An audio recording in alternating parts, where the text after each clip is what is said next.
1인용 종교는 그 어느 종교단체나 그 어떤 종교인에게도 착취당하지 않는 개인적인 신앙을 추구합니다.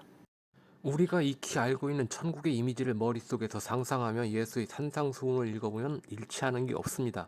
아니, 아예 예수가 말하는 천국에는 그 어떤 이미지도 떠오르지 않습니다. 예수는 천국에 들어갈 사람들의 자격 수준에 대해서만 언급할 뿐이지 천국이 어떤 곳인지 전혀 설명하지 않습니다. 그나마 천국의 이미지에 대해 살짝 비치듯이 말한 건 마태복음 8장 11절이 유일합니다. 많은 사람이 이르러 아브라함과 이삭과 야곱과 함께 천국에 앉으려니와. 네, 제가 앞선 영상 고대 이집트의 사후 세계관에서도 설명한 바 있듯이 히브리인들은 원래 사후에 심판이 있다든가 심판 후에 천국이나 지옥으로 간다는 개념이 아예 없었습니다. 죽으면 조상들이 있는 곳으로 간다. 그게 전부입니다. 마태복음 8장 11절이 히브리인들의 사후 세계관을 예수가 증명하는 구절이라고 보면 될 겁니다.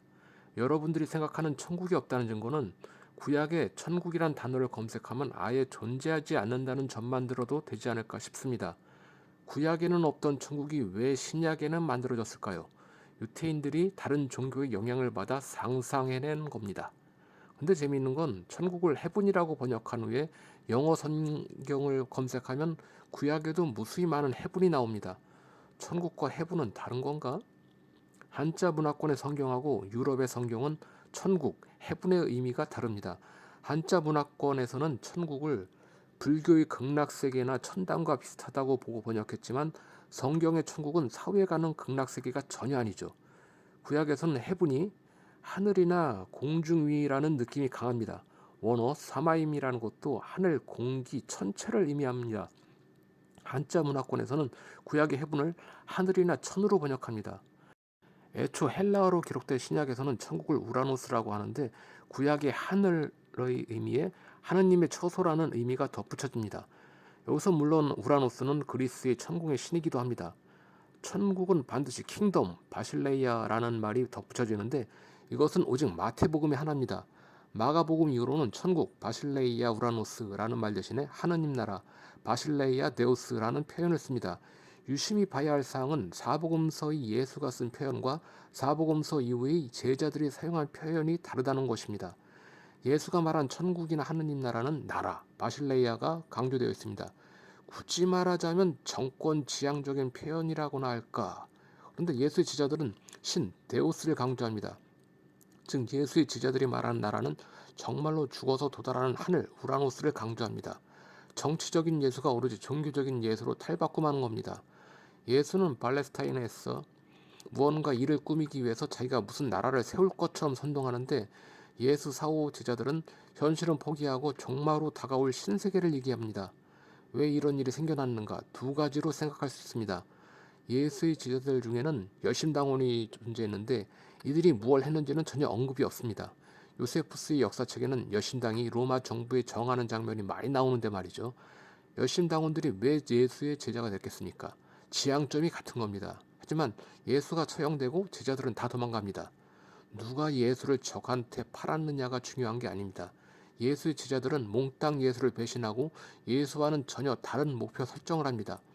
예수는 자기를 포함한 소수가 희생하여 신의 뜻이 펼쳐지는 이상 국가를 건설하려 했지만 전혀 뜻밖의 인물에 의해 왜곡되고 맙니다. 예수를 본 적도 없고 직접 가르침을 받은 적도 없는 소위 사도 바울이라는 사람 때문에 예수는 혁명가가 아니라 교주로 돌변합니다. 예수의 제자들은 일자 무식한 사람입니다. 그들은 예수의 설교 중에 은유나 상징이 들어간 표현은 전혀 이해를 못했던 자들입니다. 그들은 그 당시 팔레스타인에 사는 사람이라면 누구나 느꼈을 감정을 지니고 예수를 대했던 겁니다. 로마의 압제에서 벗어나 독립국가를 이루고 피폐한 삶에서 벗어나고픈 사람들입니다. 복음서의 병을 치료하고 음식에 대한 이적이 자주 언급되는 이유가 뭐겠습니까? 그 단순 무식한 사람들한테 예수는 그런 메시지를 전해줬다는 증거입니다.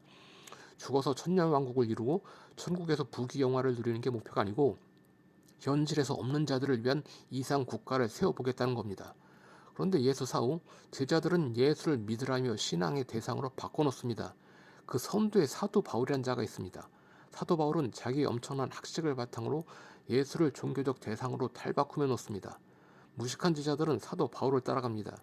예수처럼 세상을 변혁시키겠다는 게 아니고 예수를 신앙의 대상으로 삼아 단지 믿기만 하면 뭐든 된다는 식으로 말입니다.